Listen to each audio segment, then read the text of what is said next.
Good morning and thank you for joining us. Welcome to the Sports Update Show as we bring you the latest sports news all around the globe. This is VOP TV. My name is Kizike. We would like to bring you the big one that happened in Wembley at the weekend. I'm happy to be back on your TV screen to give you sports update. But meanwhile, I could ask you the question, how are you doing? Hope you had a very great time. How was your weekend? Meanwhile, I could ask. Hope you are very, very okay. Now, let's start the show from this one. It is called a Tactical Masterclass.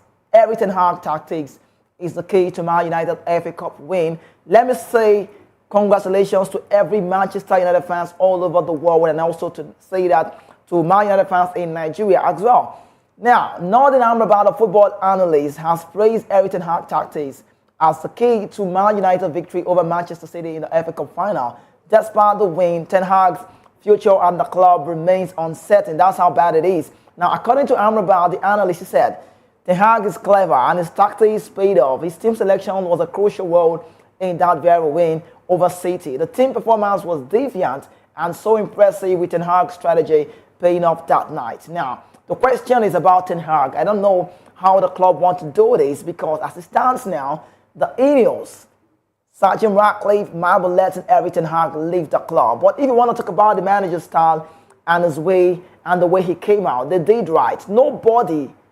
Nobody ever saw that win coming from Manchester United. Nobody ever believed what United would have won the very game. On paper, it was about the Manchester City, and everybody felt like, oh, okay, it's a City night. But can I shock you? Can I tell you, Man United have spoiled the road for some club side, the like of Arsenal, Newcastle, Chelsea. Now, it's spoiled in the sense that we should have seen Arsenal competing in the Community Shield final come next season against Man City. But no, it's no goal area. It's now a Manchester derby again. Man City, Man United for the Community Shield. Now, what about Chelsea, who occupied the number 6 position, possibly to play in the Europa? Man United did a double promotion from number 8. Winning that game at Wembley on Saturday gave them the edge. They will play in Europa League come next season. That drove Chelsea back to number 7, and Chelsea will play for the Conference League. Then for Newcastle, I'm so sorry for the hierarchy of Newcastle, and it's a bad one that Newcastle United would not be involved in any European tournament come next season, and that's how bad it is. But quickly away from that, let's give you more update and tell you more about, Manchester United goal of the season, the club goal of the season, and also the Premier League goal of the season. And it's from that young man. His name is Alejandro Garnacho. His overhead kick voted top goal for the season. Alejandro Garnacho, incredible overhead kick against Everton, has been crowned the 2023-24 Budweiser goal of the season. This stunning strike earned the most votes from fans and experts, beating out the impressive goal from the season. A lot of players scored, but then Garnacho is the man we talk about. His goal has earned him praises, a lot of accolade, and he's the first from a Man United player to win the award since it started back in 2016-2017 season. He's joined the elite group of Reds to claim this very award and for the English football. Now, let's let you know that this recognition is a testament to Garnacho's skill and creativity on the pitch. His goal will be remembered as one of the most spectacular goals of the season. The young man is really trying for himself and is doing well. So let's go away from that one, give you more update just as it goes. Liverpool, we have Liverpool on the news. Captain seal of approval. Virgil van Dijk bags and is allowed to succeed at Liverpool. When I saw this, I felt like it was a Dutch connection. Van Dijk has got a 1-year contract left. Who else is there? Arnold Alexander has got 1-year contract left. So it's just about staying at the club and knowing what's next about the manager. Well, Liverpool captain Virgil van Dijk has given his backing to the new manager Arne Slot, expressing his trust in the club decision and confidence in Slot's coaching abilities. Van Dijk also is looking forward to the upcoming season and has praised Arne Slot's philosophy and playing style, which he believes aligns with Liverpool value. This endorsement from the captain, talk about the team captain, is a positive sign for Slot's tenure as the manager. And that's the man, Virgil van Dijk, you have on your screen. But away from that, let's talk about legend approves now Papin Bach's company as Bayern manager. A lot of talks have been out there. They're saying, why should we give a business company the job? Why should we let him be the man to lead the side? Is he good enough? Is he ripe enough? What about the business company? What does he possess? Does he have all of the ideas on the game? But of course, yes, why not? It's not the first time we've seen the Bayern Munich, the Bavarians, give managers this chance to be in this position. I recall back when Ole Nagelsmann was 34, 32, right? They gave him the approval, they gave him the chance, the opportunity to manage the club side, and he did well within a short period of time. He was having a 100% record in the Champions League, but that for the for the league was shaky. But right now, as it stands now, Bayern Munich legend Jean-Pierre Papin has given a seal of approval to the club appointment of Visa Company as their new manager. Papin believes the club is looking to start a new chapter and is willing to let go of senior players to make way for a fresh and younger squad. He has confidence in Company, believing that he has the ability to lead the team, having already proven himself capable of handling the responsibility, and that was from Visa Company. So I will wish him all of the best on the show, and I feel like Visa Company has got the ideas. All he was lacking was he didn't have enough material at Burnley. They had a decent game this season that just got past. They played against the City side. They dominated for a while. They hold on the ball. They have a style of play. Their methodology is keen, right? But I think the man is just struggling with some players because he does not have enough material. But moving forward to a Manchester City side, from the City side, he is the skipper of the side during his playing time and making a move to Burnley as the manager. And now we are seeing him do the job with the Bavarians. It means Company has got something in stock. Don't forget, Pep Guardiola said something during the weekend. He said, Vincent Company, mark my words, one day would come that Vincent Company would be the manager of Manchester City. And he said, keep my words, and that's a word from Pep Guardiola. So it's about legends talking about Vincent Company. But we need to go on a quick break right now. When we return, it will be time for us to talk about the Super Eagles and its players abroad who survived relegation in Europe. It's so funny to talk about. But stay with us. We'll be back shortly.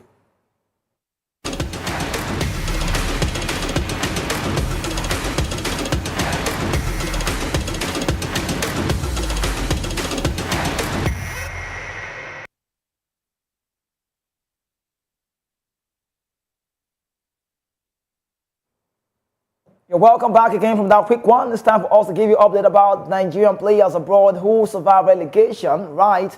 And also, we're bringing news about the legend, 1980 Nations Cup winner. His name is Segun Odegbami. One of the days, we'll be bringing him on the show. He's a big name, he's a big man, he's a big fish, whichever way. It's so funny that I never watched him play. 1980 Nations Cup crooner. You could call him 1980 Nations Cup winner, Segun Odegbami, that the street called Baba Shege. That's the man you have on your screen. I'm loving him very well. He's a legend of the game. He's played the game to a level, but you can say, okay, these ones are big names. Let them say what they need to say because he has the game, respect them. Now, former Nigerian footballer and sport analyst Segun Odegbami has sparkled a debate by suggesting that the Super Eagles need a manager rather than a coach. Odegbami argues that a manager would bring a more comprehensive approach to the team management, including tactics, player selection, and also team administration. According to Segun Odegbami, coaching focuses on technical abilities, teaching players the fundamental of the game through repeated practice, whereas management involves making strategic decisions and quick fixes to tactics, and that's just what he said. And he said organization as well is key. He believes that the Super Eagles require a manager who can assemble a dream for the team and a team of exceptional gifted players and make tactical decisions to achieve this success. Segun Odegbami also suggests that Finidi George is an experienced Nigeria ex-international player with top coaching qualification.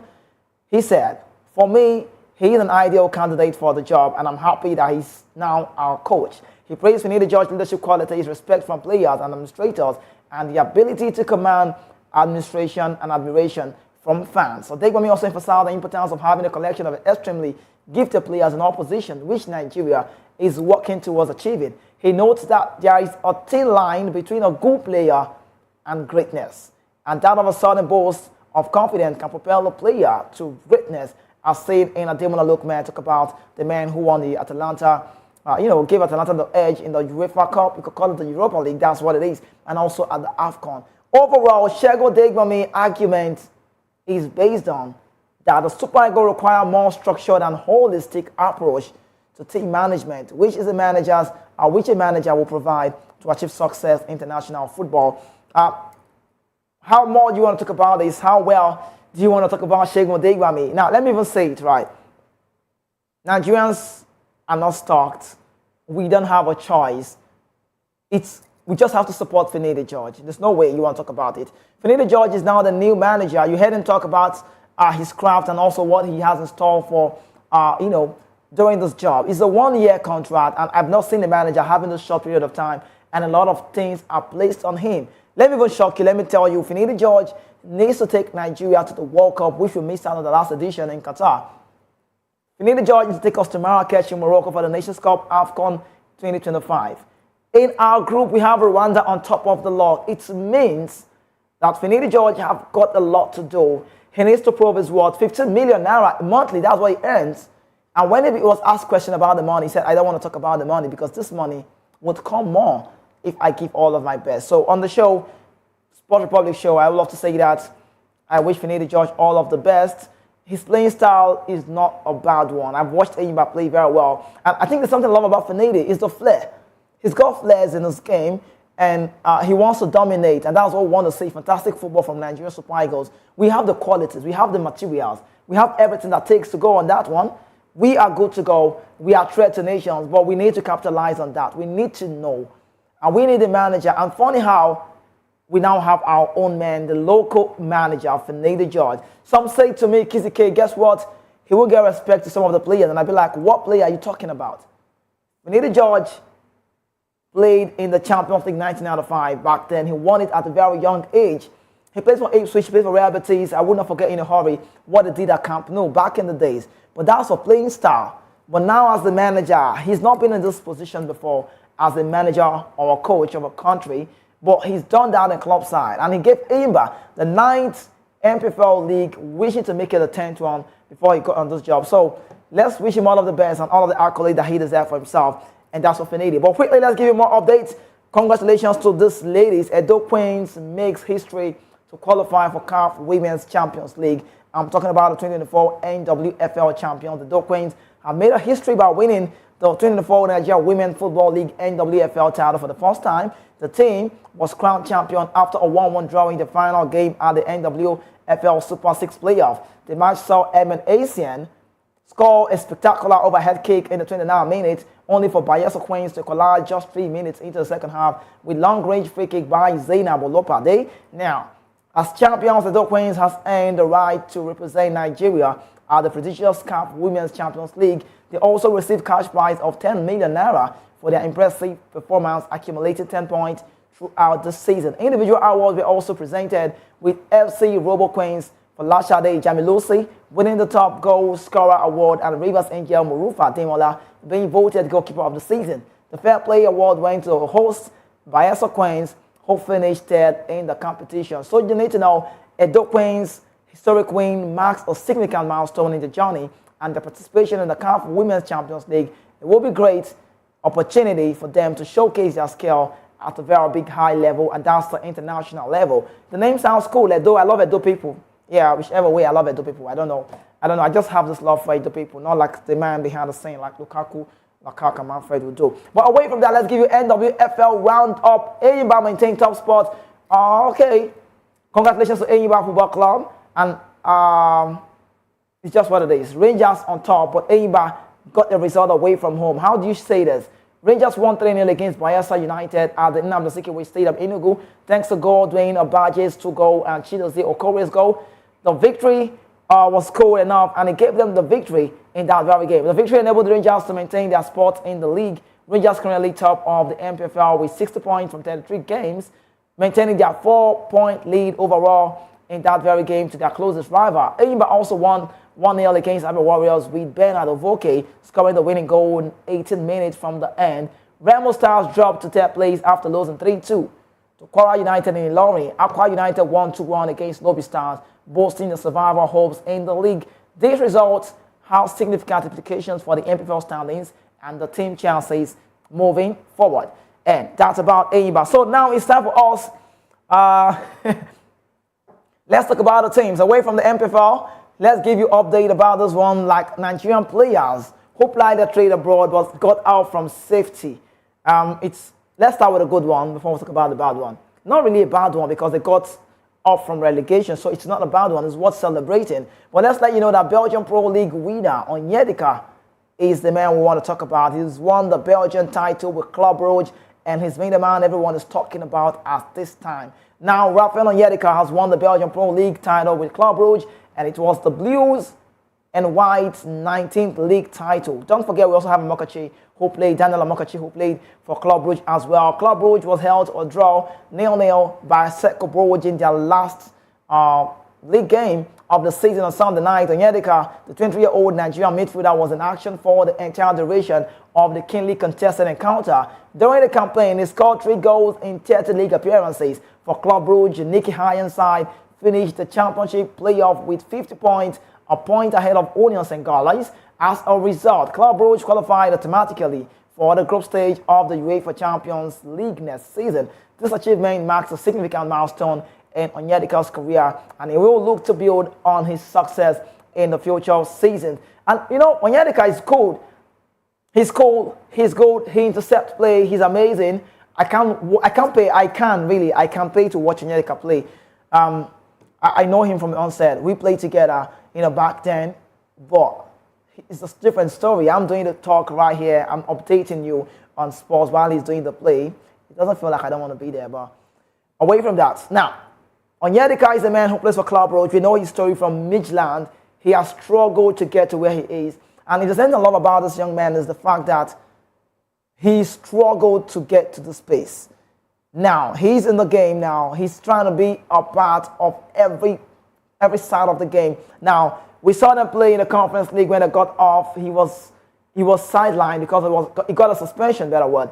And since then, it's a Club Brugge team giving this man a space. Now, it takes back to the Super Eagles. He's going to be part of the Finidi George set of players.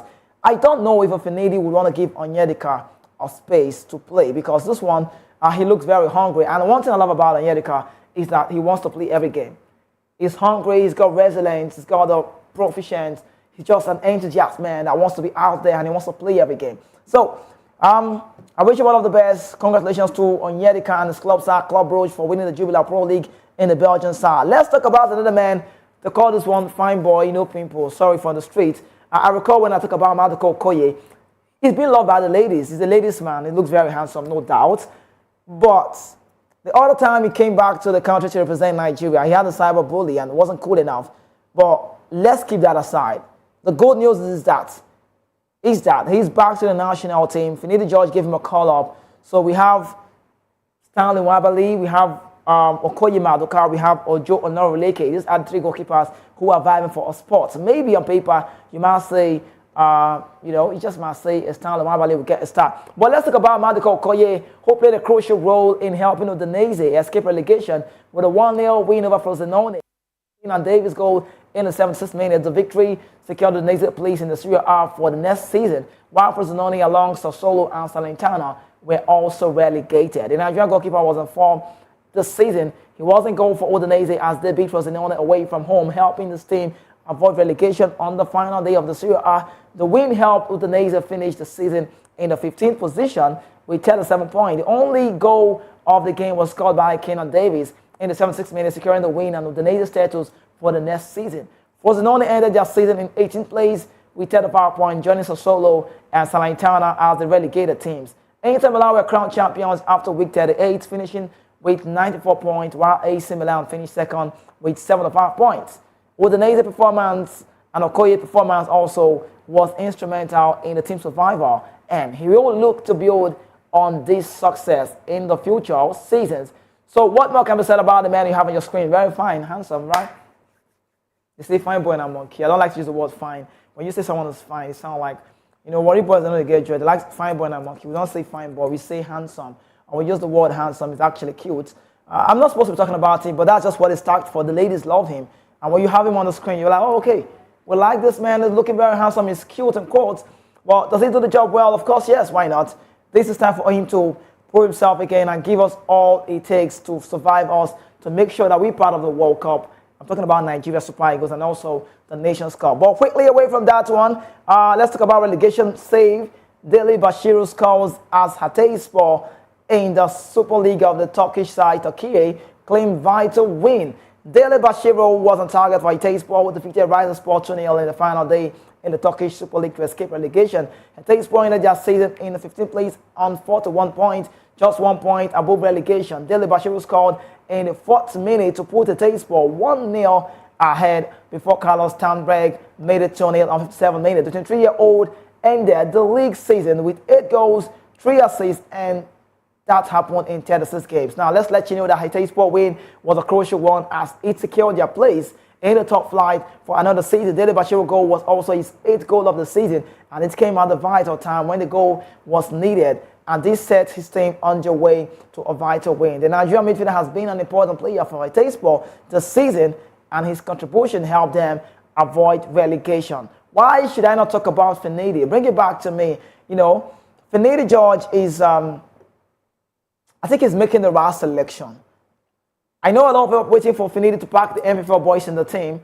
This man I talk about now that plays for Haiti Sport, Dele Bashiru, is also in that Finidi's starting call-up. We have the team already lined out, the Nigerian squad who were playing in the World Cup qualifiers against South Africa. So Finidi is getting the players who get starts at club sides.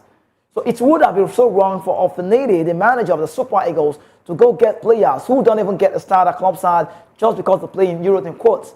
It would not work well. It would not go that well to the media and also you as well watching me. But it's just what it is. He's making the right selection and he's bringing in the right players at the right time. And I would say that I'm loving what Finidi is doing. Dele Bashiru, go out there and give all the best. Congratulations to Dele Bashiru for helping Haiti Sport, the highest, but as the club name, sorry, I beg your pardon, to getting that result in that very one. Let's talk next about the African best team of the season honors. Victor Osimhen ends the spot in the Serie A best 11. Osimhen is also part of the squad. Osimhen should face challenge in the national team. Before I talk about Osimhen, let me even tell you that the national team is now very big. You can see that. Yeah, the national team is very big. It's so big that you can begin to say who gets to start. But on paper, everybody will say Osimhen is the man. But Victor Osimhen has been included in the Serie A team of the season. Osimhen scored 15 goals and assisted another 3 in only 24 Serie A games for Napoli, with only Inter Milan Lautaro Martinez and Juventus Dusan Vlahovic scoring more goals than Osimhen in Italian top flight football. Now, Osimhen's impressive performance has earned him a spot in the team of the season for the 2nd consecutive year. That's a good one to say. His goal-scoring exploit has been crucial for Napoli's success this season, and he is expected to be a hot transfer target in the summer. Guess what? Chelsea, Arsenal are reportedly keen on signing the Nigerian prolific international. Despite the uncertainties surrounding his future, Osimhen's current future is in doubt, helping Napoli finish the season strongly. But the bad news is that Napoli will not be involved in Europe. That's how bad it is. But let's keep that aside. Let's talk about Osimhen. Where is best for Victor Osimhen to go? I think, Osimhen's story looks very long because his agent has a job to do now, calendar. He's got a foreign agent. And I think agents used to know the best for their players. You know why? They get paid by the player. It's not a formal one to say a club's out pay the agent. No. Sometimes we could see the business go that way. The agent could get money from the club side. It depends on if he's placed on a job. But away from that, the agent gets paid from the player. So if Osimhen lives on a free agent, or he lives on free, better word, it means Osimhen and Calendar, that's the agent, we both share the money. So Osimhen decides on how much I will pay my agent, and that's how it is. But now, this is the crucial time for Osimhen. He's just on the speak. Can I tell you this? Nigerian players, a lot of Nigerian players, this is where they fail. This is where they get it all wrong. Osimhen should be very conscious of where he wants to go to. Chelsea are keen. They want to see me. Chelsea is involved in European tournament. That's for Conference League. Arsenal are saying, we are the next man. We want you. We need you. We love you. We're dying. So where is the right place for Osimhen? Do you know where Osimhen should go? That's a question for another day. But let's keep that on the sideline and go and talk about another Nigerian player. Ademola Lookman's Kemaka shine. Atalanta moved closer to Champions League spots after the win against Torino. Atalanta secured a convincing 3-0 win over Torino in the Serie A, cementing their position in the top 4, where the victory was spearheaded by goals from Gianluca Scamacca and Ademola Lookman in the first half, with Mario Pavlicic adding a penalty in the second half. This win propelled Atalanta to 4th place, 1 point ahead of Bologna, and simultaneously ended Roma's hope of qualifying for the Champions League. I feel so sorry for Roma, Daniel De Rossi and his team. Now, the match was also a notable one for the display of the Europa League trophy on the sideline before kickoff, a reminder of Atalanta's recent triumph in the competition. Furthermore, I'm liking the name, coach Gianpiero Gasparini announced his intention to remain with the club putting an end to speculations about a potential move to Napoli. These announcements came as a relief to Atalanta fans who have grown accustomed to Gasparini's successful tenure at the helm with the club. Now, with this win, Atalanta continues their impressive form and looks set for a strong finish of the season. So let me say it again. Congratulations to Atalanta, Ademola Lookman, Toloi, good team of halves, Skamaka, wonderful midfield, Ederson, good team, well selected. Gianpiero Gasparini, 63 years, he's the oldest man to have won the Europa League. And I'm really saying 61-year-old record broken. And they got the result right against Boniface club, Bayer Leverkusen, on that night. So it's about Atalanta. Don't be surprised when you hear me say more of Atalanta. But on Ademola Lookman, let's even say this one. Ademola Lookman is the man everyone has been saying, what's next for this young man? And let me tell you, for sports people or football-loving fans, if you know well, there's a Sebastian Haller who would play in the Champions League final come June 1. And he might not be a starter. He gets to play from the bench. Then Fulkrug plays ahead of him. But if a Sebastian Haller Dortmund wins the Champions League against Real Madrid, there might be this controversial talk that he might win the African Best Player for 2024. But if you want to talk about it the right way, for me, my opinion, don't get me wrong, I would say it's Ademola Lookman. Do you know why he got a silverware in the Nations Cup? He was Nigeria's Super Eagles best player. That is one. He won the Europa League also. Victor Boniface would have been in contention, but then he didn't win. He wasn't part of the Nations Cup squad. He got off with injury. He won the DFB Pokal. He won also the Bundesliga. And 51 game unbeaten in Europe, broken by Ademola's team. So the competition for me would be Sebastian Haller, who won the Nations Cup with Ivory Coast, and they were the host country, and his goal was amazing. He was literally everywhere in Ivory Coast. Status about him and, the rest of that. But I wish Ademola Lookman all of the best. Being Nigeria, and me being Nigerian, right? All of the best to Ademola Lookman. Let's go on a quick break. When we return, it will be time for us to give you more updates away from football, other sports. Stay with us. We'll be back shortly.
Welcome back. I'm coming to you right now. I'm always on the standby to give you update about sports. You're still watching Voice of the People television right here. This is the Sports Republic show that comes away every weekday, Monday to Friday, once it's 11 a.m. Nigerian time to be exact. Let's talk away from football and give you updates on those very one. Zenith Bank Tennis Grand Slam, the silver.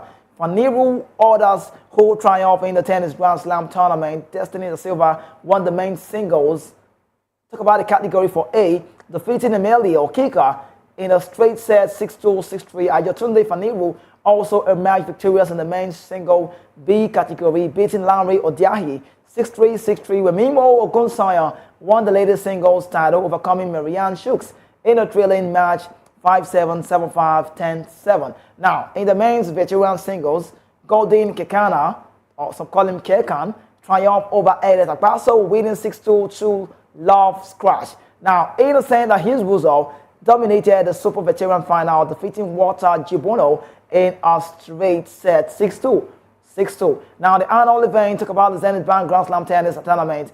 Now, it's the 9th edition, and it took place at the Ikoyi Club 1938 tennis court from May 16th, showcasing exceptional tennis skill from over 90 participating players. Club members praised the impressive display of talent and sportsmanship. Now, let me talk about this very one. Shout out to Zenit Bank, anyways, whichever way you want to say it. I must give them the accolade they need. Well-deserved one. Ikoyi Court as well. Shout out to those people who are keeping it cool just behind the scene. Now, tennis is a very big game. I would love that we still give it more push, more PR, like publicity hype. It's not just so out there like that of football. But you talk about tennis. Tennis is big in Europe. There's a PGA Tour. There's the Live Golf. Now for Live Golf, PGA Tour Live Golf is for golf world. Now for tennis, they have the French Open, the WTA. We have the Iga Swiatek. The Ons Jabeur. Victoria Azarenka, all of this name, Marina Sabakina, all of those big ones doing well. Now, when you talk about tennis in Nigeria, how big is it? How well do people even anticipate to see that? Well, it was a great atmosphere. I'm so sorry if you missed that one. But shout out to Zenit Bank, I'd love to say this again, for keeping this one and making everyone come together. It's a sport that brings people together, not just football, when you talk about tennis. So I would want to say, I urge them, and I also urge other brands to come do more, to see that tennis is being taken out there all over the world from our home and exploiting it out other places so we can know, yes, tennis is a very vital one and key in Nigeria. Also, let's give you more French Open 2024 updates. Still talking about tennis on the show. And Murray and Jack Draper knocked out in the first round. Bad news, and Murray was knocked out in the first round of what is likely to be his final French Open, with a three-time Grand Slam champion overpowered by a fellow veteran Stan Wawrinka at the Roland Garros. I thought it was a Murray winning that very one, but Murray, I think about the injury. Ever since he's got an injury, he got injured and came back again. He's been struggling a bit. He's not found his rhythm. He needs to go back again to make sure he's okay. A friend of mine rightly said Andy Murray should retire. And I say it's so difficult for a player like Andy Murray, who has seen a tennis, almost seen it all. I might not be right to say seen it all though, but Andy Murray and his game style and the rest of that is okay. But I love to see Andy Murray play more games. I would not want to see him stop playing, because Stan Wawrinka at the Roland Garros was just exceptional. He stole the show. He was the underdog. Now look at both names. Let's Google it and check it out. And I'm saying Stan Wawrinka. And I'm talking about Andy Murray. Andy Murray, when you Google your mobile phone and you'll be like, oh, okay, Stan Wawrinka, is it the right man? I don't know this man so well. What about Andy Murray? Andy Murray is a name that rings a bell. Even the kids would Google this name and search and get to find him out. So Andy Murray now, who says he does not expect to play much beyond the summer, lost 6-4, 6-4, 6-2 to 2015 French Open winner Wawrinka. Now look at the time Wawrinka has won back in 2015. The same player who eliminated him in the opening stage, when the Britain last played in Paris back in 2020, and also in the 2017 semi-final on his previous appearances, got him off the game. Now, the 37-year-old could not manage the legendary break point in the second set. Now, one, he fell behind in when he was broken by Wawrinka in the third game, while he lost each of the two service games in the third, and the Swiss ran out of handsome winner. And Andy Murray missed out on a potential second round meeting with Cameron Norrie. So we would have seen Andy Murray play Cameron Norrie. Cameron Norrie would have even won him. I'm not throwing shade at him. I'm not trying to diss him, but Cameron Norrie is he's on his A game at this point. He's hungry to play more games. Andy Murray has been on and off. He's not been consistent. He's just been one week wonder. The other time is going off, and But for Cameron Norrie, now we'll see a Cameron Norrie face it off with this man.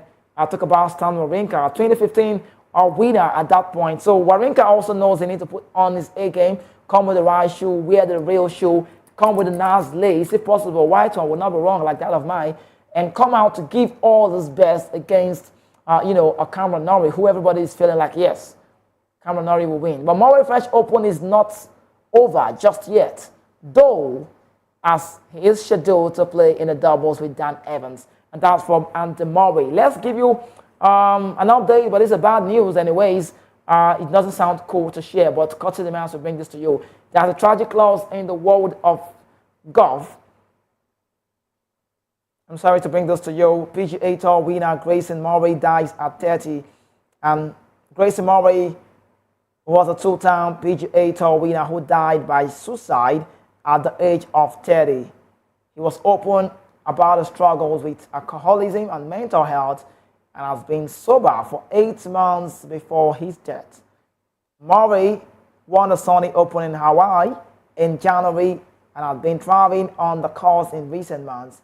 He was appointed the Player Advisory Council earlier this year and has engaged himself in a whole lot of stuff. But don't forget, he's also married. Now, Murray's parents, Erik and Terry, released a statement saying that their son took his own life and asking for privacy as they mourn this incredible tragedy. The PGA Tour Commissioner Jim Monahan also released a statement saying that Murray's death has left him at a loss of words. And we wish him all of the best, and we pray he keep resting in peace. Grayson Murray's death is a tragic reminder of the importance of mental health and seeking help when needed. If you're struggling with mental health or suicidal thoughts, please know there is a help available. You can also just reach out to someone, talk to someone, tell someone. A whole lot of people are really going through this. A whole lot of people are going through a struggle of this nature. But I would say Murray Grayson did not open up to the right people at the right time when they needed to.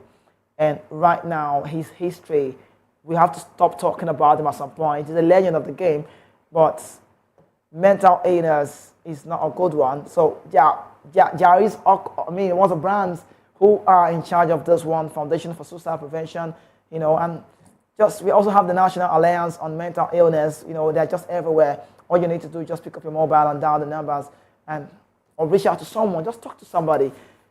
That's how bad it is. But I wish you all of the best, and I pray he rest in peace. Rest in peace, Grayson Murray. We leave that story. Let's talk about the Monaco GP. Max Verstappen Championship lead. He's been cut off. No lead for the Dutchman. Max Verstappen is everyone talking about his game. And it's like, okay, we love Max Verstappen. We like what he does.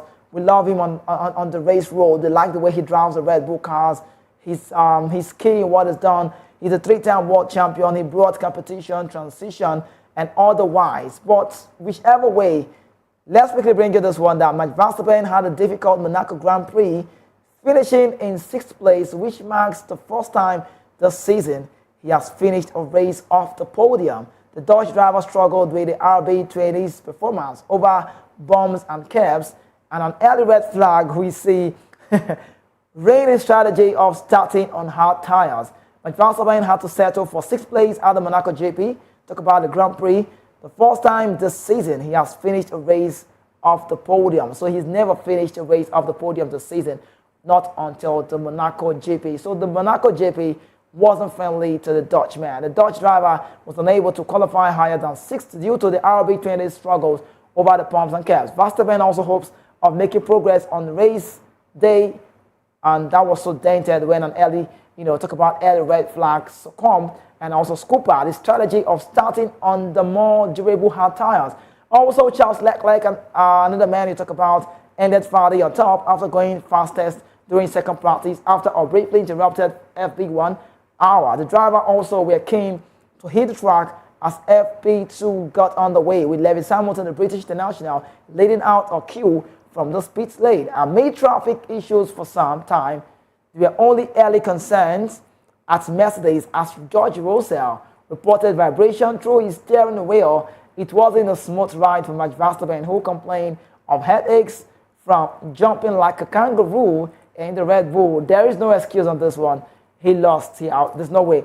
I know people won't say that because of the headache, his health, it wasn't okay. No, it was not his day. Every time we see people come to play, you can't be all in the face of people all the time. You just cannot be. I know the Dutchman has been celebrated. I have a friend in Eindhoven in the Dutch side who tells me about how the people, the Dutch, the Orange, the Holland people love a Max Verstappen. It's okay to love your own, but it's so crazy that he cannot just be out there.